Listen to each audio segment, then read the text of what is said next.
Okay, in this video we will first look at some of the problems in the last chapter that we did that gave you a few difficulties. Let's start with this one.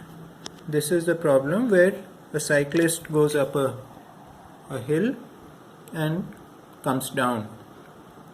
So only one of you could point to the right graph, which was the second one. Many of you were lazy and thought that because this graph looks like a hill, this must be the correct graph. So let's start with this graph. So what does it show? On the vertical axis, it shows the total distance covered by the cyclist, and on this axis it shows the total time taken by the cyclist. So this is the first part of the graph is okay. The time increases. As the time is increasing, the distance is increasing. But what happens in the second part of the graph, this bit where the line goes down? Now, the distance the cyclist covers can never become less. No? If you cycle 5 kilometers in one direction and you cycle back 1 kilometers, you retrace your route, you come back 1 kilometers. If somebody asks you how many kilometers have you cycled, you will not say 4 kilometers, you will say 6 kilometers. So this one is absolutely wrong. You cannot have distance going down. The distance will always increase. So that leaves us with these two. So one of these two is the correct answer. And I have drawn them a little bigger here. I have drawn them in the reverse order. That is, number 2 is here, number 1 is here. This is the one which is this one, and this one is this one. So what does this one show? This one shows that in the beginning, for this much time, the cyclist went only this much distance. Distance was only two squares. If each square represents a kilometer, then it would mean that he went only 2 kilometers. And let's say each of these squares represents 15 minutes, then in 1 hour, that is 4 squares, he went just 2 kilometers. And then when he reached the top of the hill, he started coming down. And now you see that within half an hour, he covered 4 kilometers. So that means that this bit was slower and this bit was faster, which is right, because while going up the hill he went up slower, and here the speed increased when he was coming down. So this is the correct answer, that is this one. Second, graph 2 is the correct answer. In this particular case, it would be the opposite, that he went up very fast and came down very slowly. He took more time to come down than he took to go up. So obviously this is wrong. It could work if he was first going down a crater or a valley and then climbing up on the other side. That would correspond to this graph.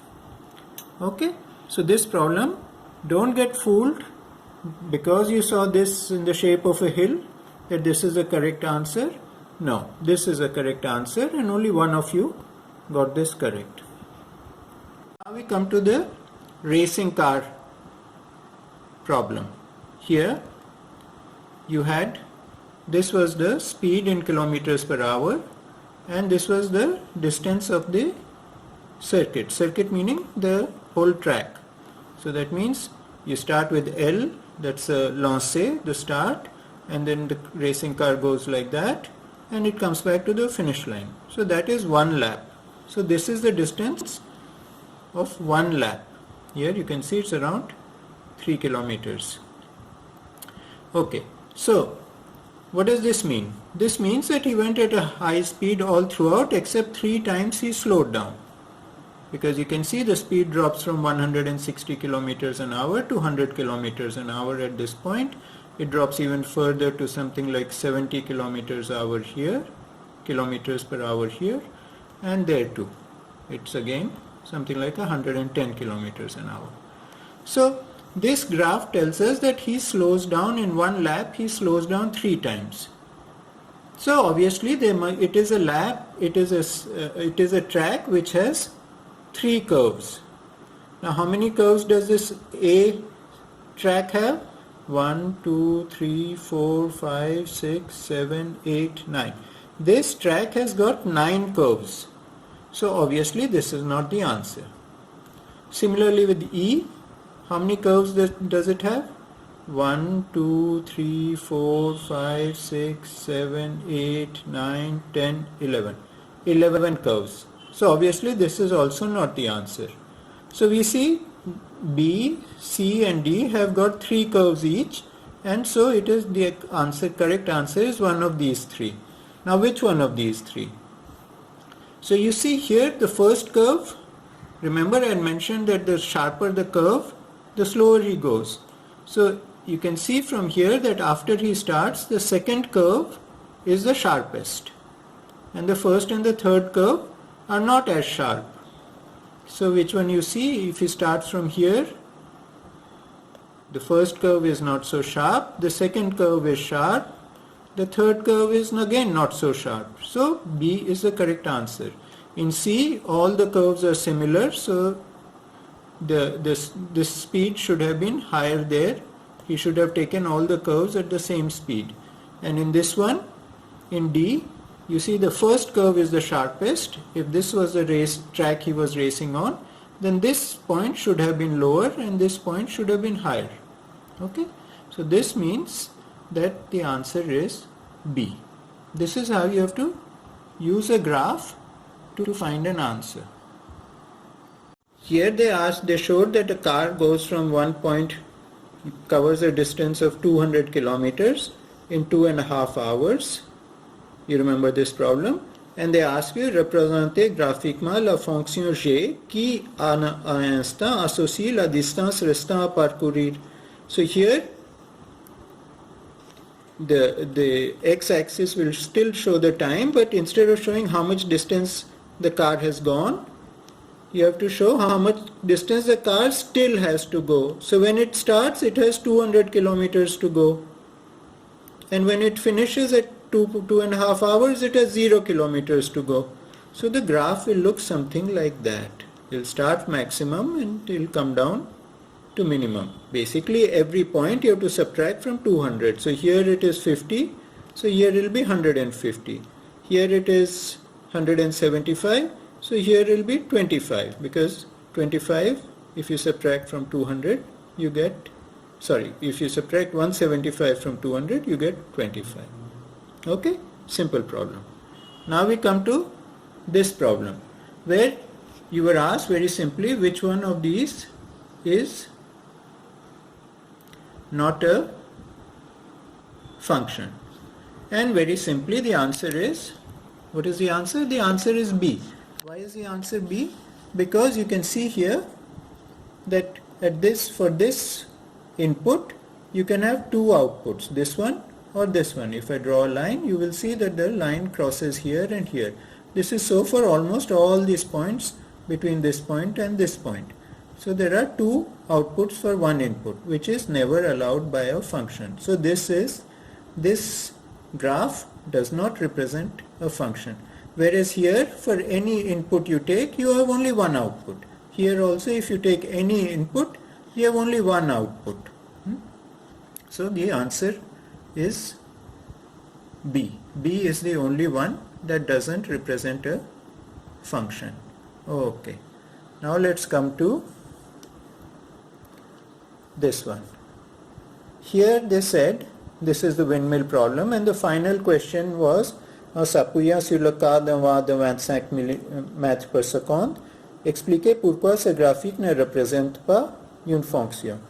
The answer is, because at 25 meters per second, what is the power being generated? Normally you would just say, if I ask you at 18 meters per second, what is the power being generated? You will go straight up, you will see, it is 750 kilowatts, and you will say the answer is 750 kilowatts. What is the power being generated when the wind speed is 10 meters per second? You will go here, you will go here, you will see, it's 400 kilowatts. But if I say what is the speed that is being generated at sorry, what is the power that is being generated at when the wind speed is 25 meters per second? What is it? Here you see it is also 0, here you see it's also 750, it's also 400. So for the value of 25 meters per second, speed of wind with 25 meters per second, you have so many outputs. So that is why you have more than one output. It could be 0, it could be 750, it could be any value in between. So that is why this graph does not represent a function. So now we will just discuss this a little bit again, which is how is a function defined. Let's just come back to this topic and we'll spend a few minutes on this before going on to the next chapter. So just to remind you, you already know this. How is a function defined? It can be defined with a graph, it can be defined by a formula, it can be defined by a table, it can be defined by instructions or computer algorithm. Algorithm is a fancy word for saying computer instructions. Do this, then do this, then do that. So here if you have a function represented by this graph f of x, this is x, and the graph goes like this, then if I say what is f of 5, you go here, you look up 5, you see that is 3, so you say f of 5 is equal to 3. Very simple. Similarly, when you have a formula, here you have a very simple formula. The function g is g of x is equal to 20 times x. So what is g of 1? It's 20. What is g of minus 60? Minus 60 into 20 minus 1200. What is g of 0? 0 into 20 is 0, etc. Okay, this is an example of a function defined by a formula. Let's have a look at the table. We have a table here, and this is x, few values of x, and h of x, and these are the values. Okay, so now again remember, when a function is defined by a table, only values in the table are defined. So h of 0 is 12. Why is that? That you can see h of 0 is 12, h of 3 is 4. Okay, what is h of 10? H of 10, oh, let's see. Oh, there is no h of 10. So h of 10 is actually undefined. So when a table defines a function, any value that is not in this first row, the function is not defined for any of the values that are not in this top row. So if you say h of 20, undefined, h of minus 6, undefined, h of 16, that is defined, h of 16 is 2. Okay, right. Now we come to how we can define a function in these many ways. How can we represent a function? So again, we can represent a function as a graph or as a table. Let's see. A function defined by a table can be represented by a graph. So let's say we have a function t of x. I forgot to put that. T of x. And we have defined it for these 8 values, 0 to 7, and these are the values. So if I want to put that on a graph, I can do that. I can do this. T of 0 is 4, T of 1 is 3. Where am I getting these values from? I'm getting them from the table. T of 2 is 4, T of 3 is 6, T of 4 is 5, T of 5 is 0, T of 6 is 1, T of 7 is 2. Okay. Now, so I marked all these points. Just to make it clear, I made little circles here. I marked these points. Now, I can join them with a line. Now, listen to this carefully. I can join them with a line. I've drawn it in pale for a particular reason. You will see. And then I ask you, what is T of 4.5? That's not 4 comma 5. It's T of 4.5. 4,5. What about this? What is this? How will you calculate this? where you might think that I'll go here, Kath-Virgil-5, I'll go up here, let's say it crosses there, so T, the Kath-Virgil-5 est 3. If you say that, then you're actually making a mistake, because the function has been defined by this table and there is no 4.5 here. So for t of 4.5 is undefined. And it is indeed wrong to draw a line like this. You cannot draw a line like this. In fact, I will erase it right now.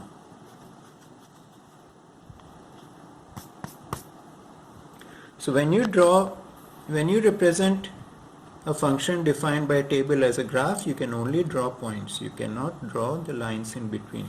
And this is the reason that when we did that thing about the basketball, you remember there was a problem with a free throw in a basketball and you had to draw the graph, and a number of you drew the graph. Let me find it.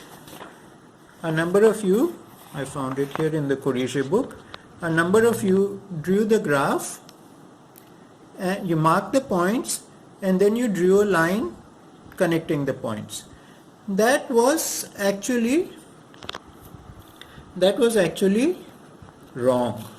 Even though I gave you full marks for anyone who did that, you can't join the lines, you can only mark out the points. Remember?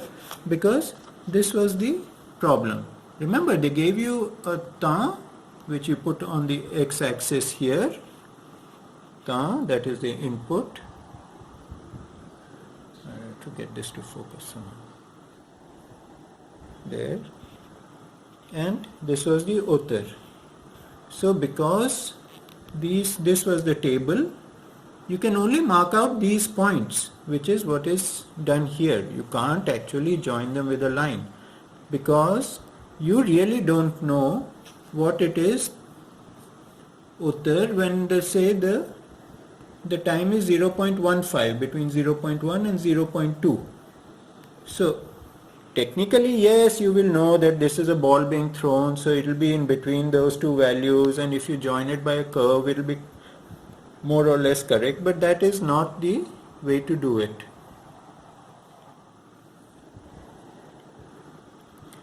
So remember that when you represent a table by a graph, you only do it as a point. Now, to make sure that you've been watching the videos like before, I have one or two questions in this video which you have to send to me.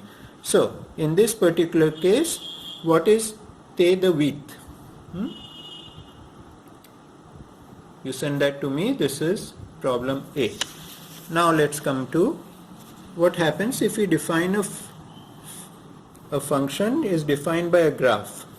So a function defined by a graph can be represented by a table. So this is my graph. It defines a function z of x like that, and if I like, I can write the numbers in a table. So if I write x, what is x of 0? No, sorry, what is z of x when x is 0? Z of 0 is 0. For 1, it is 1. For 2, it is 2. For 3, it is 3. For 4, it's no longer a straight line, it becomes 3.5. 3.5. Then for 5, it is 4. You can pause the video and just check that I've written down the correct values in this table. Now, what about z of 1.5? Is it undefined? It's not there in the table. Is it undefined or is it defined? The correct answer is it is actually defined, because the function is defined by this graph, not by the table. The table, we have just written down some values. We are representing it by a table, but it is defined by a graph. So what is the value? You can see 1.5. If I if I draw a line there, 1.5 will go up there, and that is 1.5. So z of 1.5 is equal to 1.5. So remember, the table we are writing down any number of values. I could have written 1.5 and written 1.5 there, but I could have written all the values in between, 4.00, 4.005, 5.006, and read them off the graph. That is, if the graph was detailed enough for me to read the values. But these values are not undefined.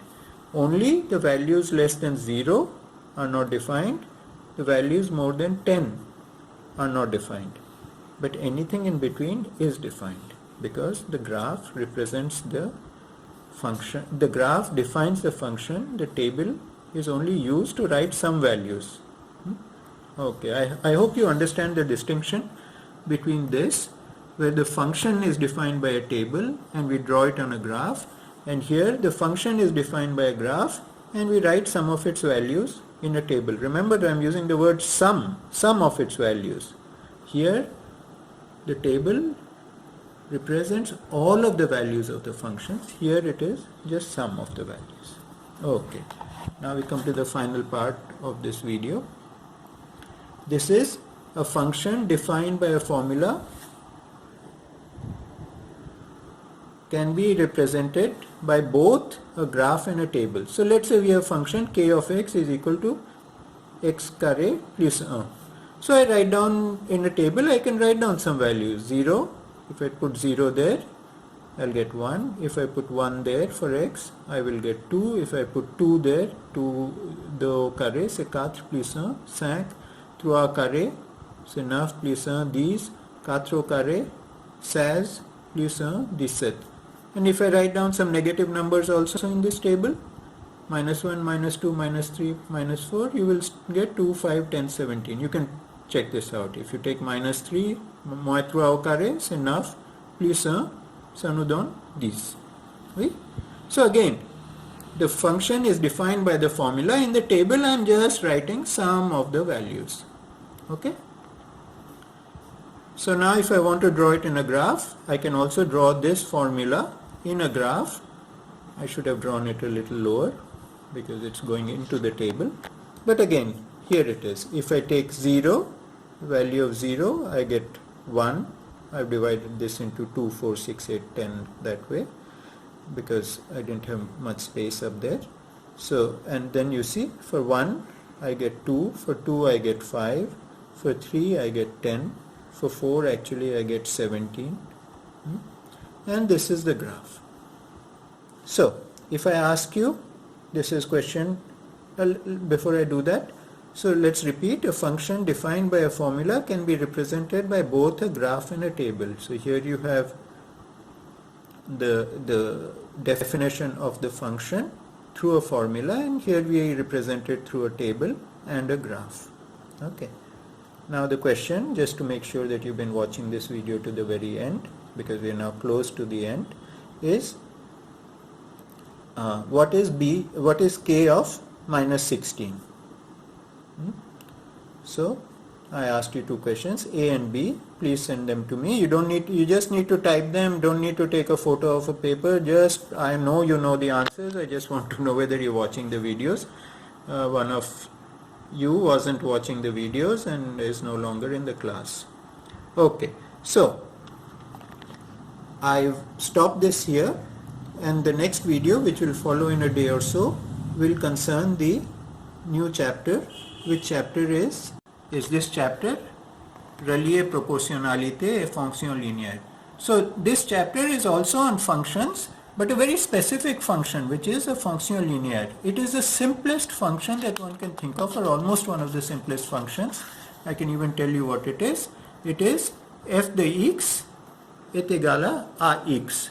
Here, f de x est égal à ax. So that means x and f de x are just one is a multiple of another. It is a very simple function, and it means that it means f de x and x are proportional. We will I will explain what this word proportional means. You already know it, but we will explain it in detail, look at it in detail, and then we will solve the problems in this chapter. So if you had problems with functions, understanding the concept of functions, it wasn't a simple chapter that we finished, but this particular chapter will be very, very simple, especially as now I'm sure, and I know now from your homework and your assignments, that you have understood the basics of function. I will stop this here, and I will soon have in a day or two, another video on functions, on linear functions. Until then, please review this video, pause, go back, watch it as many times as you like, see the first part which explains some of the more difficult problems we did in the last chapter, and then later on the difference between defining a function and representing it. Okay.